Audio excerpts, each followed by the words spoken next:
would it be feasible for somebody like myself to drive around the world? And the answer slowly became yes. Say 100 people have contacted me with the dream of driving around the world. Of those 100 people, one has gotten to the start line. People with disabilities can achieve great things.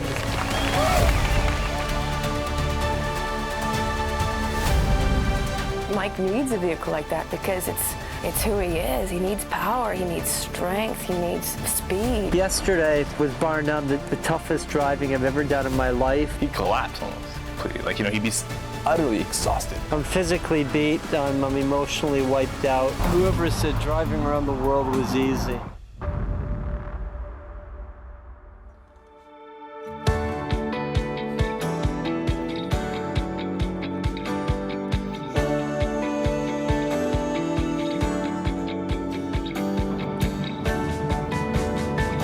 Tuesday, September 4th was a beautiful, warm and sunny morning. The perfect day to return to our home country. At 8:30 a.m., we pulled out of the hotel and drove 25 kilometers to the border.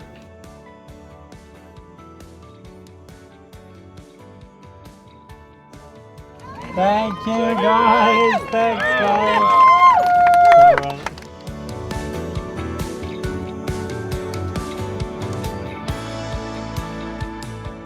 Some of the well-wishers included Don Sankton, Sylvie Letendre, and Suzanne Blanchette, representing our global sponsor, Pfizer. We were also greeted by John Ryan, the first paraplegic to hand cycle across Canada. I salute all of you. I salute you, Mike. You know, you're an inspiration to all Canadians, and I thank you. So welcome home. All right. Done in 2 countries, you've done twice.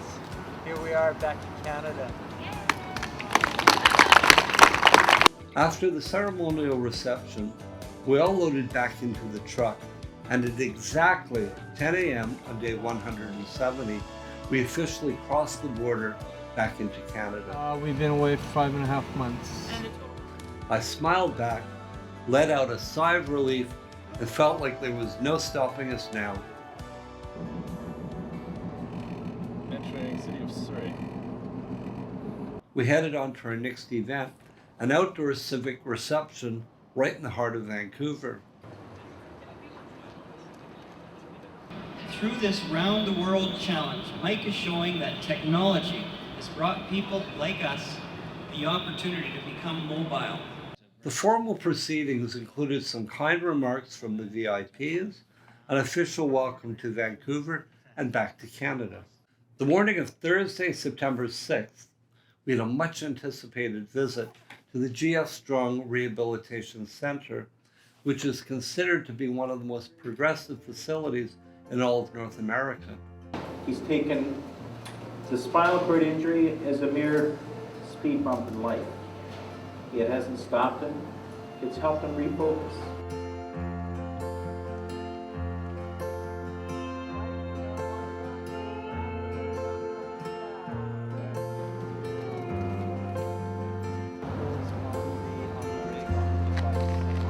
We saved our most enjoyable activity in Vancouver for last. It was a jaunt through the forest overlooking the bay on a trail rider with my friend and fellow quadriplegic, Sam Sullivan. The trail hiker is quite a unique concept, somewhat analogous to a high-back sled with one large rear wheel and handles at the front and reverse of the rig. It felt wonderful to be able to access the forest and go on a hike with some of my friends. The morning of September 8th, day 174, we set off from Vancouver heading east on the Trans-Canada Highway to our next destination of Kamloops. Now a convoy of 3 vehicles, as Alan had rented a small SUV, we headed through the spectacular Rocky Mountains. Riding in the beast was Janet Hunter, a reporter who had been dispatched by the Ottawa Citizen to report on this part of our journey. I continued a lengthy one-on-one interview with Janet until our lunch break at Golden, British Columbia, where Ellen joined me and Janet rode with George in the SUV. George gave a very biased and critical account of the challenge, and me in particular. I read the Ottawa Citizen article by Janet, published that day, titled Two Different Styles, One Around the World Trip. I couldn't believe my eyes when I read how much George continually criticized me, my personality, leadership, and even complained about his rate of pay, stating it was hardly anything. He never once praised how I had successfully navigated some of the most treacherous roads in the world. But his public criticism of me in our home newspaper was the last straw. I stressed how damaging and hurtful the article was to me, our supporters, and importantly, our cause.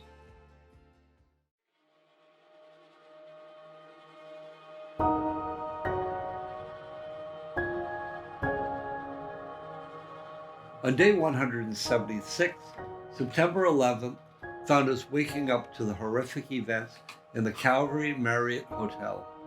Given the international significance of the terrorist attacks, I seriously considered packing it in. The day it happened, we canceled our morning event, but the afternoon of September 11th, we went to one of the hospitals and we brought some good news. They were appreciative of the good news. I felt better, we collectively felt better, and you move on. I mean, it was an incident like no other.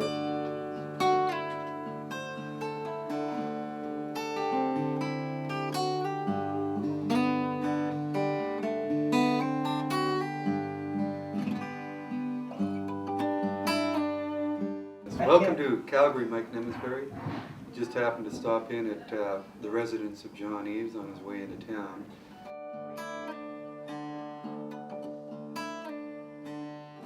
Well, my esteemed guest for Canada Return Part 1 is my close friend, Canadian World Cup teammate, and a true gentleman, John Eves.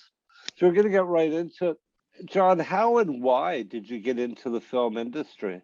When I was working with the Bond films and the Bogner films, I was always fascinated in the film process. And so I was hanging out in Willy Bogner's basement in Munich on the Steenbeck 35 millimeter editing platform with his editor that lived in his house and worked on the films in his basement. In the Bond films, I became a good friend of John Glenn's, and he invited me to Pinewood Studios, and I stayed with him in London while he was cutting A View to a Kill at Urine.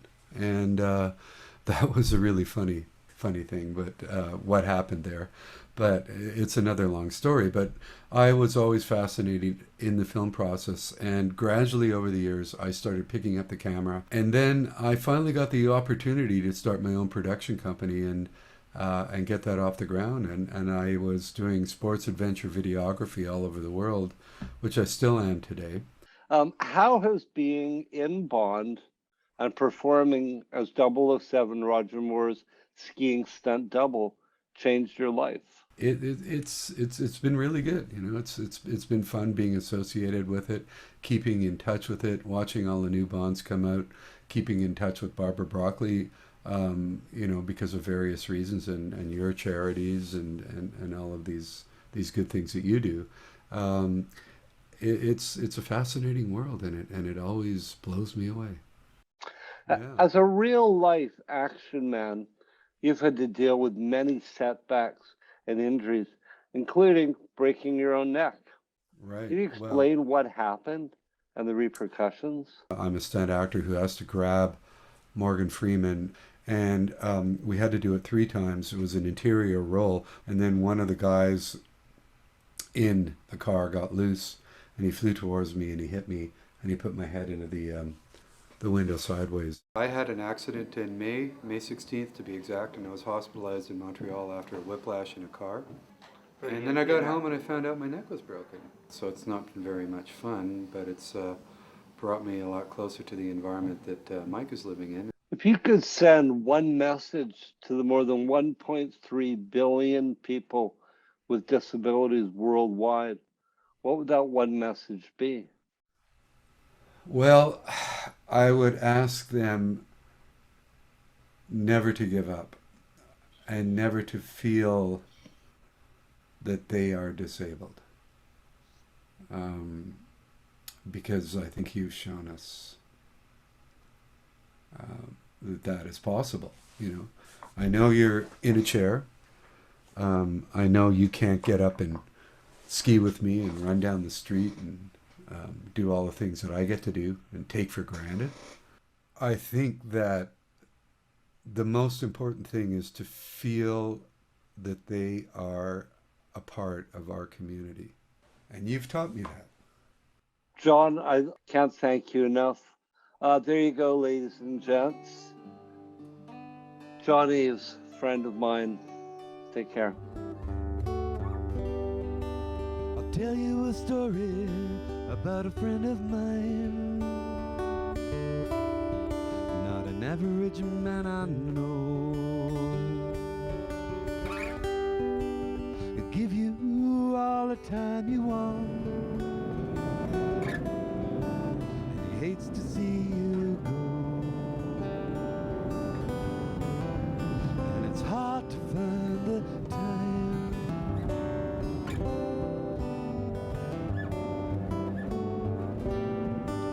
A better life than he would know is waiting on down the road. What a privilege it is to have Mike here. The life he's left behind so close. On Monday, September 17th, day 183, we were back on the road again. The following day, we had a fascinating visit to Manitoba University's Basic Sciences Centre, headed up by Dr. Larry Jordan, one of Canada's leading researchers in spinal cord injury. We're focusing on two major issues that are important for recovery from spinal cord injury. One is the neural control of walking, and the other is bladder function. It was such a treat to meet such a guru in the field of spinal cord injury basic research who remained optimistic that a cure was imminent and possible. And it's hard to find the time.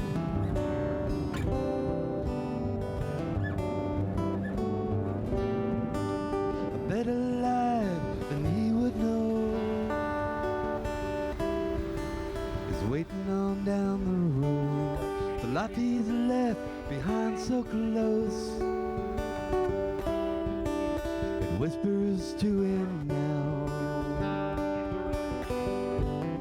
And all the friends he's held so close